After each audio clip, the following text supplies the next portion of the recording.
Hello friends, welcome to a new chapter today.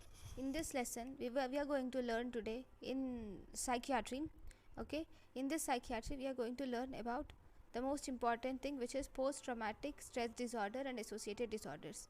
So, post-traumatic stress disorder, as the name says, it is post after traumatic trauma, stress, or events with that which causes, uh, you know, um, stress in our body, and it is a disease.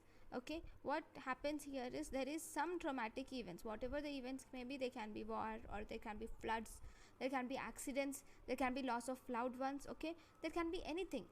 Okay, so all those traumatic events, these events which are there, they after those events, after following those events, the patient develops this post traumatic stress disorder.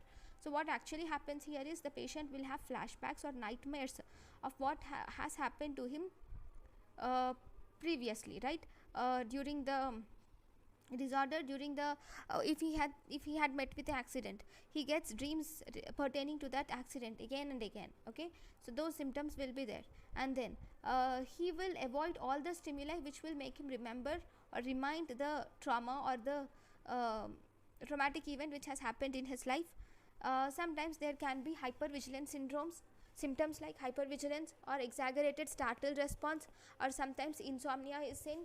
Because of these intrusive events or symptoms that he gets again and again, he could not concentrate better. So because of that, there will be poor concentration, and the patient could not have emotional attachment to their family members. He detaches from the society, he detaches himself from the family environment. Okay, so that is, those are the symptoms which you see in post traumatic stress disorder. So in this post traumatic stress disorder, when do you diagnose this post traumatic stress disorder? See, all these symptoms, if they are present for less than 1 month duration, if they are present for less than 1 month duration, then we call it as acute stress disorder. If they are present for 1 to 6 months duration, then we call it as post traumatic stress disorder. If these symptoms occur after 6 months, then we call it as post traumatic stress disorder with delayed onset. If the symptoms occur more than 6 months, then we call it as post traumatic stress disorder of delayed onset. So what are you going to see in pathogenesis? In pathogenesis, most commonly involved lobule here, part of brain here is hippocampus and amygdala. And the drug of choice of post traumatic stress disorder is obviously SSRI is the drug of choice. The drug of choice is SSRIs, and we have behavioral therapy is the treatment of choice. These are important. Drug of choice is SSRIs, and behavioral therapy is the treatment of choice. You can even have other treatments can also be used, like eye movement desensitization technique or reprocessing cognitive brain therapy can also be used.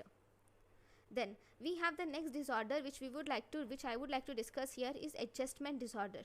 So what is this adjustment disorder? In this adjustment disorder, the patient will have stressful events. These stressful events will not be as major as the previous one. See, in post traumatic stress disorder, the stressful event will be accidents or bomb blasts, floods, uh, all those. Whereas in adjustment disorder, the patient will not have these symptoms. The patient, the stressful event will be financial problems or medical illness or relationship problems or death of loved ones. In adjustment disorder, the patient develops depressed mood, and he is anxiety, he has worry and feeling of inability to cope up with his loss. Here the differential diagnosis it is most of the times confused with post traumatic stress disorder. See, the difference between post traumatic stress disorder and adjustment disorder is mainly the type of event, stressful event. See, if the stressful event is something like there are some stressful events which are stressful to only few people, and which are stressful to almost all the people in this world. See, for if you see some accident, if any person sees some accident or some bomb blast or any floods happening in front of him or her, it is more likely that they land up in this post traumatic stress disorder. Though it may not be it may not be severe, but even a small amount of stress disorder might be seen in those in those people. But that is post-traumatic stress disorder, where the stressful event is very large, whereas in adjustment disorder the stressful event is very small. See, some people may be bold and they may cope up with medical illness or relationship problems very easily, whereas some people could not cope up with them properly. So this adjustment disorder is uh, pertains to those stressful events where the events are very small and they are coped up easily in a few days. So that is adjustment disorder. So the main treatment that should be given for this adjustment disorder is mainly psychotherapy. Psychotherapy should be planned for adjustment disorder. Next, the next thing which is important here is grief. So what is grief? Grief is normal emotional response to loss of loved ones by process of death is grief. See, grief can occur immediately, that is 1 month to, or it can occur after 3 months, or it can occur after a few months. Okay, so what are the stages of then in the grief? Before going to stages of grief, first you should see the stages of death and dying. The stages of death and dying is mainly given by the psychiatrist Elizabeth Kubler-Ross. Psychologist Elizabeth Kubler-Ross has given the stages of death and dying. Okay, so these are the stages which every individual experiences if they were informed about his death, about his impending death. If he is about to die in a few days and if he knew about it, then he goes through these 5 stages. The first stage is what is the first stage? It is denial and shock. He is shocked and he refuses to accept his diagnosis. He thinks that something is wrong and he is not going to die. Second is anger. Anger is he is irritable, angry at his family members, friends and doctors and God. He is angry why he is the only one who is suffering from this illness, or why he is the only one who is going through this course of events. Okay, then in the stage 3 there is bargaining. He tries to bargain with God. He says that if God cures him or gives him or prolongs his life, he would give something to the God. So that is bargaining. Fourth, he lands up in depression because none of his thoughts or anything are getting improved. So he lands up in depression. He has sadness of mood. He withdraws from the surroundings and he gets suicidal thoughts also. Fifth, at the end he accepts it. He accepts death. So these are the 5 stages of death and dying. Okay, then we also have stages of grief. What are stages of grief? It is almost similar. First on hearing the loss of loved one, they have shock and they deny it. They don't agree it. Then there will be distress. Then there will be detachment. So these are the stages of grief. Okay, so what is grief actually? Grief is the normal emotional reaction to loss of loved one. Okay, what is bereavement? We have bereavement is also similar to grief. Here if the grief can be loss of loved one, can be in any ways. In bereavement, it is normal emotional reaction to loss of loved one by process of death. So what is mourning? Mourning is the process through which grief is displayed. So that is through funerals or burial or memorial services. So through all these, the grief will be displayed and the people gets eased and they can go through their lives. Then there is something called as complicated bereavement or pathological grief reaction. Okay, according to complicated bereavement or pathological grief reaction, we can divide grief into 3 types. One, we have prolonged grief. We call the grief as prolonged if the grief is present for more than 6 months, then we call it as prolonged grief. We have intense grief.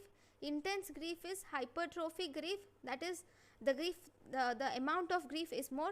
Then we have delayed grief, that means there is no grief for almost 2 months, and after 2 months if the patient develops this grief, then we call it as delayed grief. Okay, there is something called as traumatic grief. What is traumatic bereavement? What is traumatic bereavement? Traumatic bereavement is combined with complication of chronic grief and hypertrophic grief. We call it as traumatic bereavement. Then we can also divide this complicated grief into two types. One, we can divide it as depression. Second, psychosis.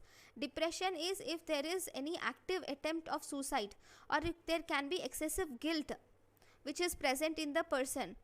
Okay, that is depression can be there. Or psychosis is presence of any delusion or hallucination. Hypertrophic reaction is if grief more than 1 year, it is prolonged, and if the intensity is increased, then that is hypertrophic reaction. There is something called as mummification. Mummification is not just in forensic, in psychiatry also it has its significance. Here mummification in psychiatry in complicated grief conditions means that freezing the belongings. It's not just freezing the body, it's freezing, keeping their belongings and exhibiting grief through them. So that is mummification. Okay, next topic we have to deal here is impulse control disorder. What is an impulse control disorder? Impulse control disorder is, as the name says, impulse. Impulse is having urge to perform some action, is impulse. Okay, and control. Here the patient is not able to control his impulses. Okay, so he has some sudden urge to do some function, some action, and once he had that urge, once he does the action, then he gets relief, and after relief he feels that guilt that he should not do that action. For example, if you see, if a person has the feeling of kleptomania, in kleptomania he had urge to steal things. Okay, he doesn't steal big properties, or he doesn't steal money. They steal small things which they can easily afford, but still they steal them because they get that urge to steal the things, and they will steal the things, and after stealing the things they feel that it is wrong and they have guilt. So that is impulse control disorder. So there are different types of impulse control disorders. One, kleptomania, where the person has urge to steal things. Pyromania, the person has urge to setting fire. Trichotillomania, the person has urge to pull out hairs. It is most commonly seen in obsessive compulsive disorder. This trichotillomania has been classified as obsessive compulsive disorder according to DSM-5. Then there can be pathological gambling. This is according to DSM-5. It is an addiction disorder. Then intermittent explosive disorders are also seen, that is anger bursts. So all these are impulse control disorders. Now, what is the treatment of impulse control disorder? The drug of choice given for impulse control disorder is SSRI, whereas the behavioral therapy is the treatment of choice. See, in psychiatry, if you are not sure about the answer, you can, for drug of choice, you can easily mark it as SSRIs, and treatment of choice as behavioral therapy for most of the psychiatric disorders. Then, what is, according to DSM-5, what is obsessive compulsive disorder? So, obsessive compulsive disorder means includes these 5 categories according to DSM-5. So those includes: 1, obsessive compulsive disorder. Second, there is compulsive hoarding. What is compulsive hoarding? Here the patient stores unnecessary items, and in the view that he thinks that these items which are stored unnecessarily are useful in the future, or they have some emotional significance. That is compulsive hoarding. Third, trichotillomania, where they have irresistible urge to pull their hairs. Fourth, body dysmorphic disorder. What is body dysmorphic disorder? In this, the patient thinks that his body is not proper, and there are some problem, his eyes are not good, his nose is not good. That is body dysmorphic disorder. Fifth, skin excoriation syndrome. That is, they start pinching their skin, resulting in acne. So these 5 come under OCD according to DSM-5. Then according to ICD-11,